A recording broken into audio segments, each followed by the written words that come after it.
back now on our breaking coverage of Sean Diddy Combs' racketeering and trafficking trial in New York. Right now, the prosecution's star witness, Cassie Ventura, is back on the stand under cross-examination.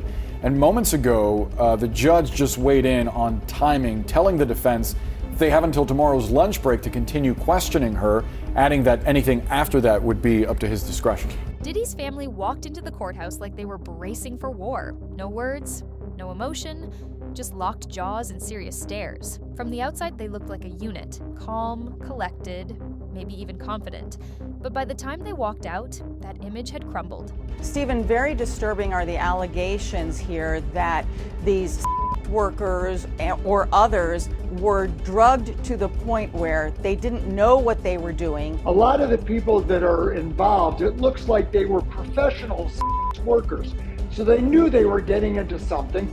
They probably knew who they were going to see, and they were going to be well compensated. What do you think is the best case scenario for him and worst case scenario about what he's facing? Well, the best case scenario is that he wins, and given what I've seen, that's an uphill battle. And the worst case scenario is that he's going to spend the rest of his life in jail. Jesse and Delilah, Diddy's twin daughters, exited the courtroom looking crushed. They kept their eyes on the pavement, avoiding cameras like they were trying to disappear. Not a single word, not even a glance. Right behind them, Diddy's mother Janice and his sons, King and Justin, followed, stone-faced, lips tight. No smiles, no small talk. Whatever happened in that courtroom, it hit hard. And it all started with Cassie. Day 2 of the trial was supposed to be more of the same. Legal arguments, quiet tension, another round of slow, careful testimony. But instead, Cassie took the stand and flipped the tone of the entire trial. Music mogul Sean Diddy Combs, accused of rape, trafficking by his ex-girlfriend. Describing the music mogul as a vicious, cruel, and controlling man. The singer Cassie says the incidents occurred throughout her 10-year relationship with Combs. Cassie saying she was subject to savage beatings set off by Diddy's uncontrollable rage. The lawsuit claiming he plied her with drugs and forced her to have days-long sessions with male workers, a practice the suit says Diddy dubbed freak-offs, language now echoed by the federal indictment against him. Combs vehemently denying the accusations, then settling the suit the very next day. She didn't just speak. She unzipped 10 years of secrets and laid them bare. Cassie, Diddy's former girlfriend, looked composed but serious. She told the jury that during their relationship, Diddy had threatened to leak private videos, what she called Freak 0F tapes, if she didn't do what he wanted. These weren't personal moments between them. These were graphic tapes, Cassie with other people. And according to her, Diddy kept them like weapons. Not for memory, for control. Do what I say, or I'll ruin you. That's the message Cassie says was always there, unspoken but clear. Prosecutors say this is the heart of the case. They're trying to prove coercion, that Diddy used threats or forced to manipulate her into doing things she didn't want to do. And on the surface, it fits. But here's the challenge. Cassie never said that Diddy made a specific demand tied directly to a specific act. She never testified, he said this, and then I did that. It's more about a pattern, a feeling, a psychological grip. And that's powerful, but risky.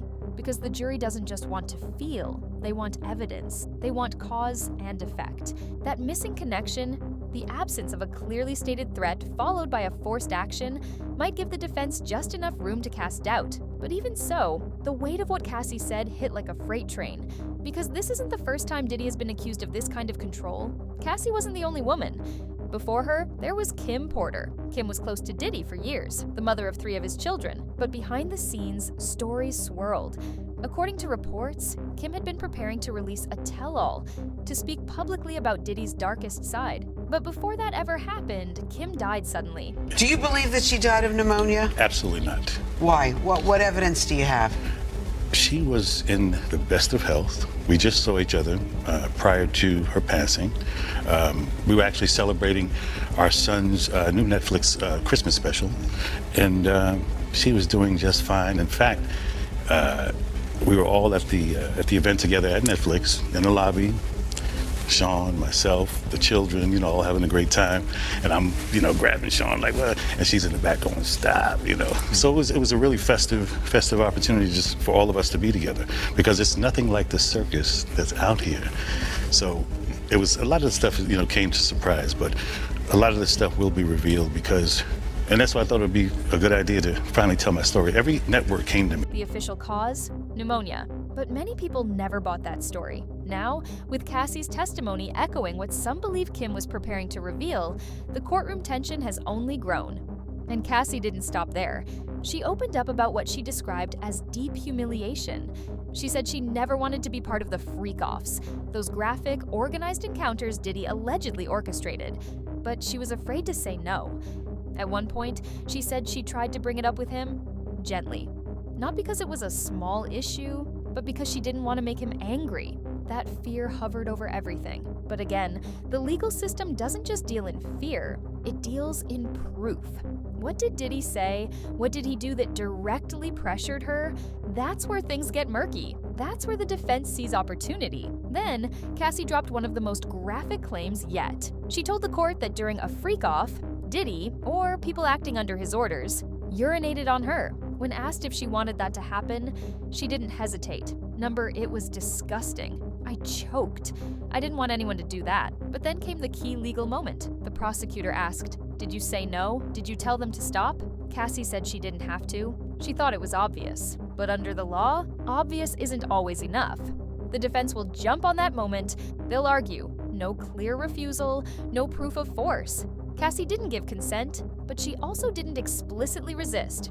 That creates a gray area. And in court, gray areas don't help prosecutors. Then came a story that stopped the room cold.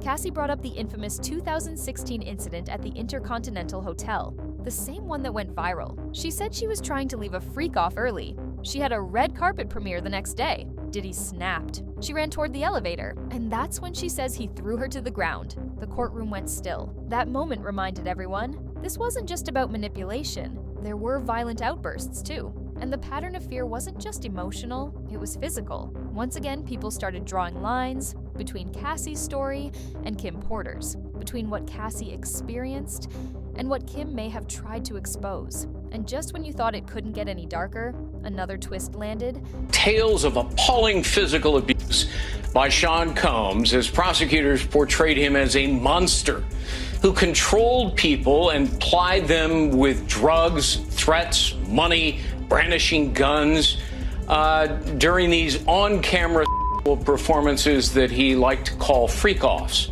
And in fact, jurors were shown for the first time today that horrifying videotape. Combs brutally beating and dragging his then-girlfriend. And then a male escort took the witness stand, and he talked about how he saw firsthand that same young woman repeatedly battered by the defendant, who then tried to bribe a hotel security guard with a stack of cash to get rid of the evidence.